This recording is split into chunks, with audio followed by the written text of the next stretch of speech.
Hi, this is Fred Celio, and this is my video presentation of the contingency, continuity, and disaster recovery plan for a company I've called Accident Law Limited Liability Corporation. We're going to talk about roles and responsibilities first. These are, accident law, the partners, Larry lawyer and Anthony attorney, they'll be updated on all contingencies and of course have final authority since they're the partners in the law firm. The other players in charge are Patty paralegal, Marty manager, the office manager, and for Fred software, who Accident Law LLC, the partners have contracted with to maintain their network as well as the software. So Sally, the administrator from Fred Software, will also be involved. Accident laws, these are some more of the actors. There's about 5 associate attorneys, and then there's the rest of the staff of paralegals, and of course the office manager, as I've mentioned. They work under the direction of Patty, the lead paralegal, for all things pertaining to the office and to the network. And what this means, of course, is that for all contingencies, Sally is the liaison between Accident Law and Fred Software, and of course the CISRT. Mission critical applications include these. Clio is a special application specifically for law firms. It handles things like matters, which become cases, notes for these. Most importantly, Clio handles the calendaring. This is not something that a law firm can afford to lose. There are various dates and time frames after a certain motion has been filed, after a certain action has been taken, after a complaint is filed. There's so many days for follow-up. One of the main reasons that attorneys are sued is because they let the statute of limitations run out before taking action. So calendaring is extremely important, and it's still backed up on hard copy, but it's also on this package called Clio.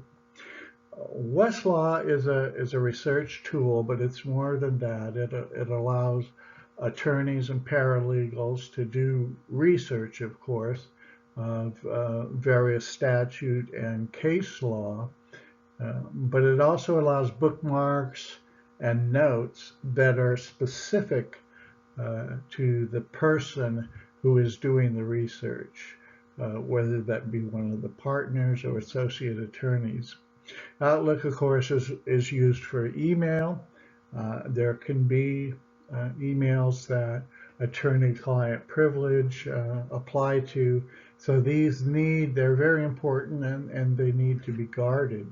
They can't be, we can't have breaches, we can't have vulnerabilities exploited and lose this attorney-client privilege, that type of information.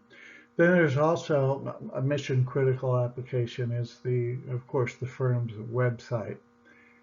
This site, in addition to the usual biographical information and so forth, it also has ways for potential clients to contact the firm with some, I want to use the phrase general specific things that apply to a suit that they may be contemplating. But basically, it's a form of initial consultation.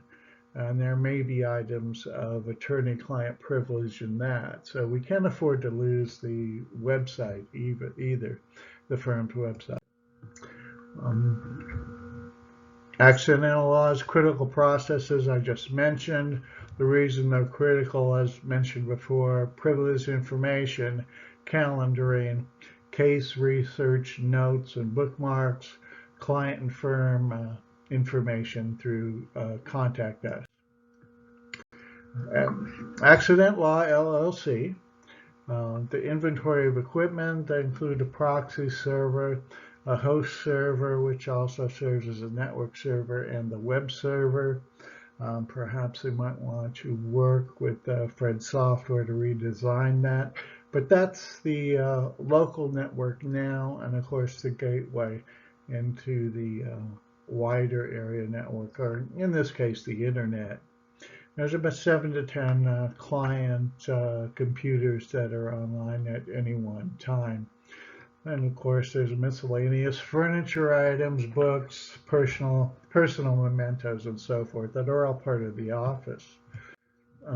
Backup procedures. All data is backed up nightly. This is very important because of the sensitive nature of the information on the law firm site. These go to a secure cloud provided by Microsoft on OneDrive. Restoration of critical files will occur overnight, coordinated by the cloud administrator and administrators, of course, from Fred Software. Vulnerabilities. So important to go over a few of these, and these are general vulnerabilities. Accident law does not have CISRT on site. Response activity will be provided by Fred Software, who is offsite. Now, they do have a dedicated administrator, but they don't have the whole team. These would be gathered together, these people would be gathered together in a CSIRT should a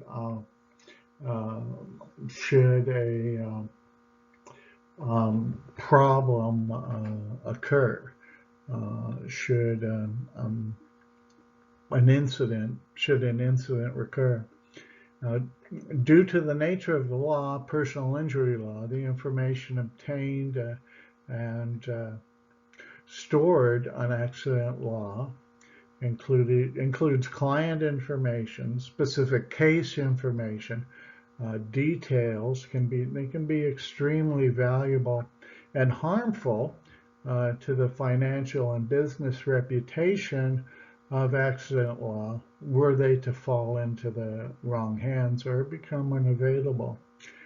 Accident law must avoid legal exposure for the unintended losses and release of attorney-client privilege information. I can't emphasize that enough. Attorney-client privilege information counts if it's on a computer, and that means that no one else can see it. You might want to work with Fred Software in encrypting this data and keeping it more secure, but right now it is not. It is just backed up. Any exploit by an attacker could cause serious trouble for the firm. Recovery procedures. When I wrote the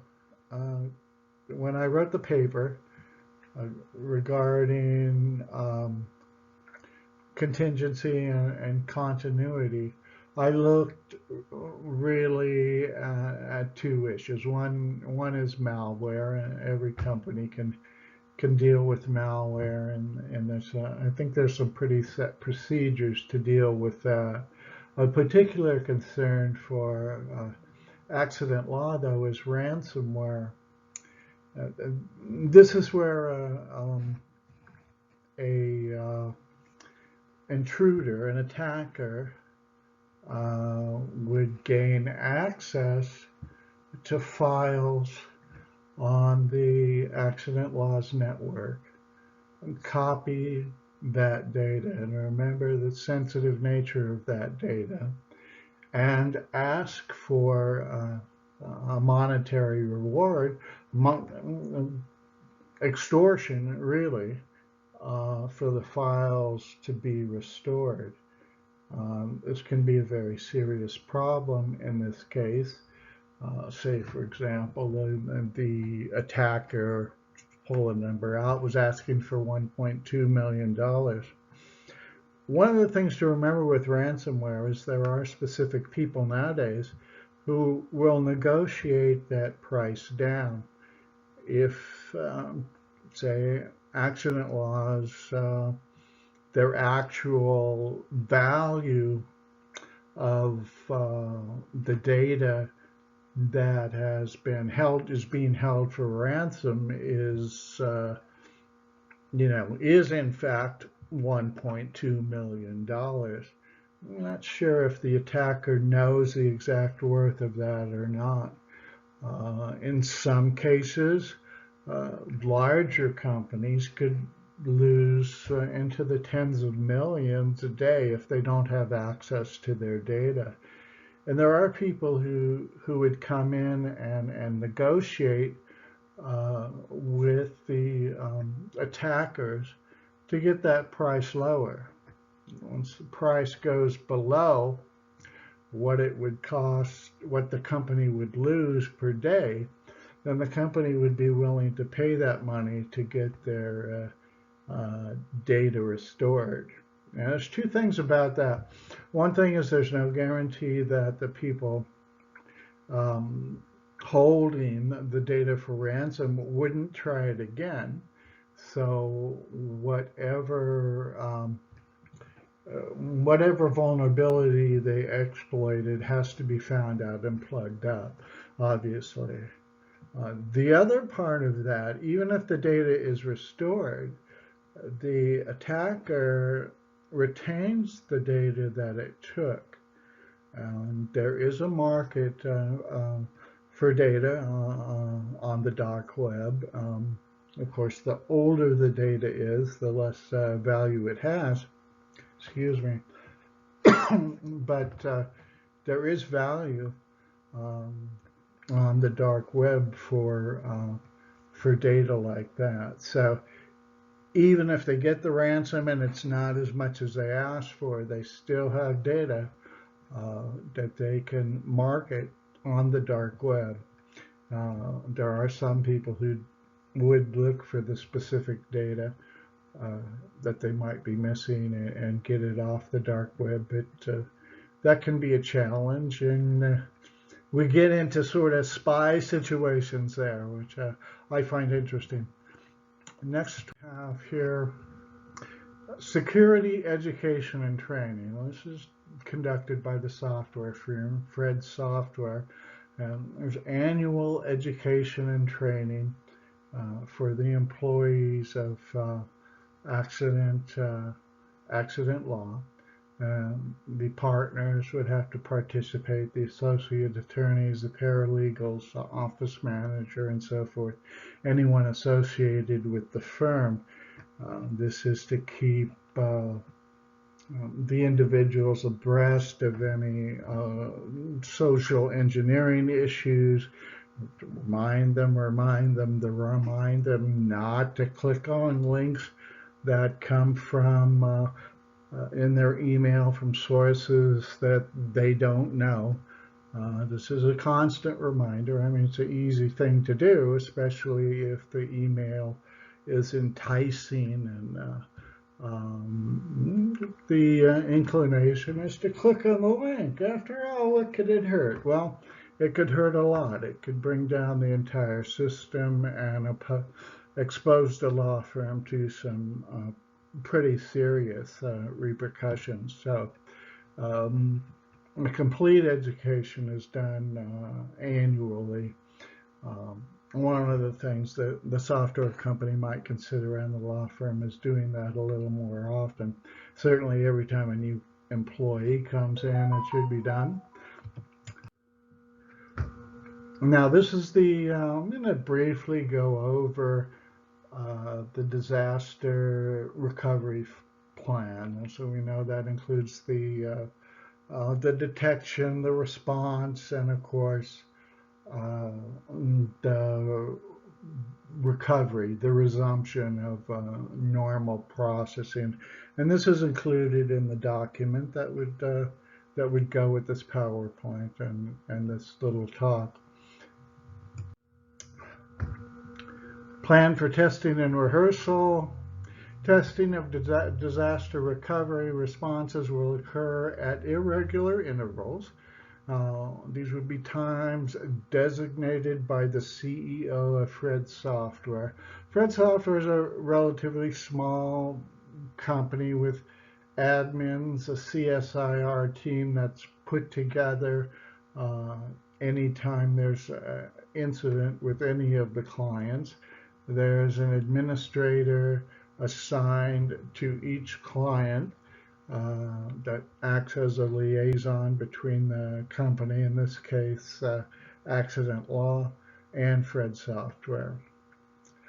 Fred Software, one or both partners, and of course the partners and Accident Law are involved in this. No matter how technical or not technical they might be, and attorneys are becoming more and more technical. They have to. With, of course, e-discovery, they have to know a lot more about the digital world. And of course, they're going to want to protect themselves from liability and the loss or the data falling into any of the wrong hands.